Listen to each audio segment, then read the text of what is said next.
మన ఇంట్లో ప్రతినిత్యము దేవతారాధన చేస్తూ ఉంటాం, అవునా? అందులో నిత్యము భగవదారాధన చేసినప్పుడు ఏదో ఉంటే అరటిపండు, కొబ్బరి చెక్కో, బెల్లం ముక్కో ఏదోటి పెడుతూ ఉంటాం స్వామివారికి నైవేద్యంగా. అదే ఏ పండగో పర్వదినాలు వస్తే నవకాయ పిండి వంటలు షడ్రూపేతంగా వండి నివేదన పెడుతూ ఉంటాం.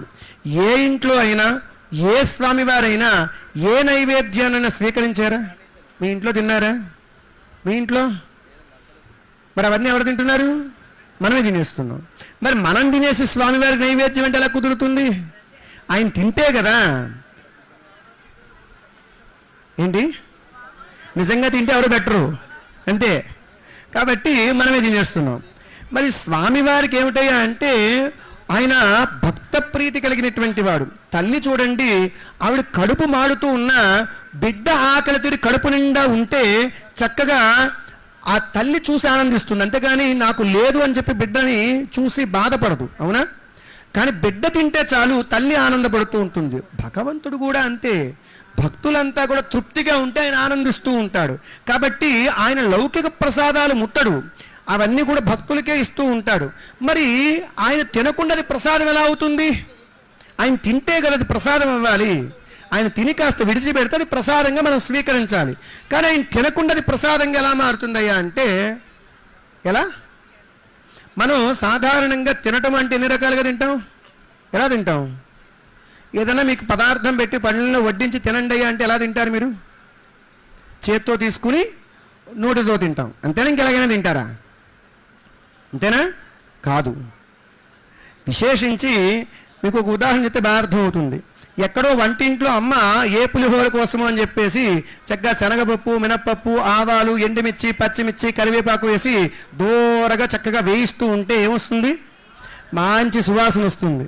పిల్లలు ముందుగా అమ్మ అమ్మ ఏం వండుతున్నావే అని చెప్పేసి ఎక్కడో హాల్లో టీవీ చూసేటువంటి పిల్లలు ముందు అమ్మకి వంటగదిలో పరిగెడతారు, అంతేనా? దేని చేత? వాసన చేత. చక్కగా ఆ పులిహోర మొత్తం చక్కగా తయారైన తర్వాత బంగారు వర్ణంతో మెరిసిపోతూ ఉంటుంది. దానిపైన ఎండుమిర్చి, పచ్చిమిర్చి, కరివేపాకు, పోపు దినుసులతో చక్కగా పరిమళిస్తూ ఉండేటువంటి ఏదైతే ఆ పులిహోరను మనం చూసామనుకోండి, నోట్లో లాలాజలం ఊరుతుంది, తినాలి అనేటువంటి కోరిక మనలో ఉద్భుతం అవుతుంది. రెండో దేని చేత? కంటి చేత.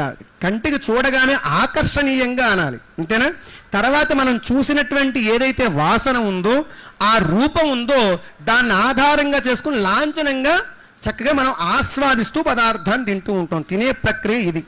అందుకని మనకి శాస్త్రంలో ఎప్పుడైనా సరే వంట చేసేటప్పుడు చాలా చాలా చాలా పవిత్రంగా చేయమని చెప్పబడి ఉంది, విశేషించి. అందున కాబట్టి తినటం అనేటువంటి ప్రక్రియలో మనకు ఒక్కొక్క పదార్థాన్ని వాసన చూసినప్పుడు మన కడుపు నిండా ఉన్నా సరే ఆ వాసన చేత ఇంకా తినాలి అనేటువంటి కోరిక కలుగుతూ ఉంటుంది. మీకు తిరుమల వెళ్ళండి, వెంకటేశ్వర స్వామి దర్శనం అయిన తర్వాత తరిగొండ వెంగమాంబ గారు అన్నదాన సత్రంలోకి వెళ్ళి చక్కగా భోజనం చేసి బయటకు వస్తూ ఉంటే చక్కగా లడ్డూ పోట్లో బూందీ కొడుతూ ఉంటారు, మంచి సువాసన వస్తూ ఉంటుంది. మళ్ళీ లడ్డూ ఎప్పుడు తిందాం అనేటువంటి కోరిక కలుగుతూ ఉంటుంది. దేని చేత? మంచి వాసన చేత. అప్పుడే తిని బయటకు వస్తూ ఉన్నారు, ఎందుకంటే బూందీ పోట్లో చక్కటి సువాసన వస్తూ ఉంటుంది, బూందీ కొడుతూ ఉన్నటువంటిది. ఆ లడ్డూ వాసనకి కాస్త లడ్డూ తింటే బాగుండే అని చెప్పేసి ముద్దు లడ్డూ కౌంటర్ దగ్గర పరిగెడుతూ ఉంటారు. అదేవిధంగా వాసన ఆకర్షిస్తూ ఉంటుంది. అదేవిధంగా కొంతమంది కడుపు నిండా తిన్నా సరే పదార్థం ఆకర్షణీయంగా అనేసరికి అసలు దాని రుచి ఎలా ఉంటుందో చూద్దానికి కోరిక కలుగుతూ ఉంటుంది. కాబట్టి అలా ఉండాలి పదార్థం వండేటప్పుడు, అంతేగాని ఇలా ఉడికి ఉడకకుండా మాడిపోయినటువంటి ప్రసాదం ఏం తింటారు? భగవంతుడికి అలాగే పెడతామా? కుదరదు. అందుకని అది భక్తితో వండాలి. సాధారణంగా మనం తినటం అనేటువంటి ప్రక్రియ ఇది.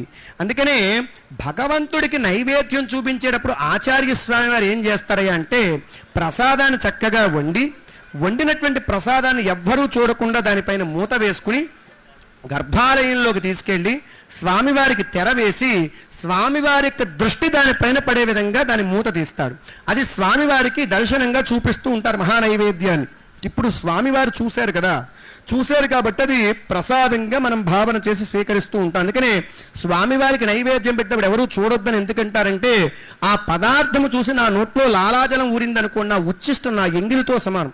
స్వామివారికి నైవేద్యానికి పనికిరాదు. అందుకని నైవేద్యం పెట్టినప్పుడు ఎవరూ చూడొద్దని చెప్పేసి తెర వేసి స్వామివారికి నైవేద్యం పెట్టడంలో ఉండేటువంటి ప్రధాన ఉద్దేశం.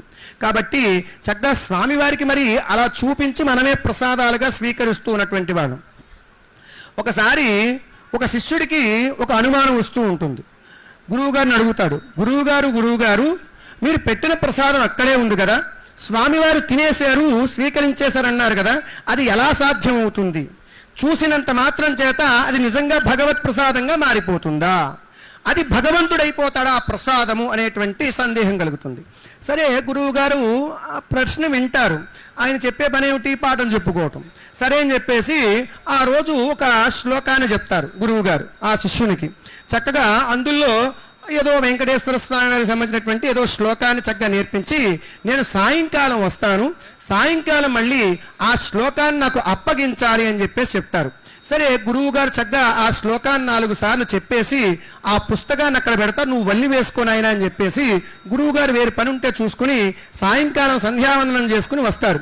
వచ్చిన ఆయన, నీకు శ్లోకం వచ్చిందా అంటే గురువు గారు నాకు వచ్చేసిందని చెప్పేసి చక్కగా ఆ శ్లోకాన్ని గణగణగణ అప్పచెప్పేస్తారు. అప్పచెప్పేసిన తర్వాత, నువ్వు అప్పచెప్పిన శ్లోకం పుస్తకంలో చూపించను ఆయన అంటారు.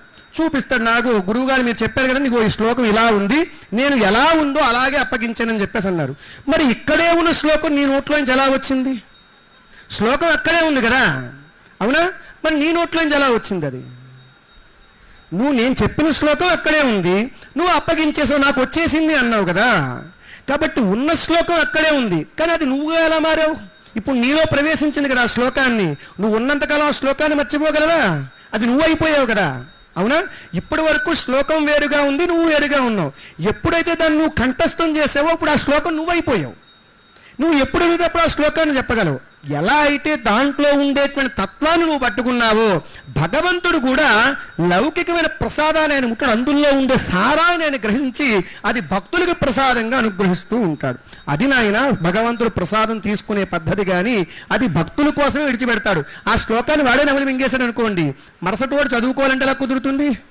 అంతే కదా, ఆ శ్లోకాన్ని ఎంతో మంది కంఠస్థం చేయాలి. కాబట్టి భగవంతుడు మొత్తం అదే ప్రసాదం ఆయనే తినేస్తే మరి భక్తుల పరిస్థితి ఏమిటి?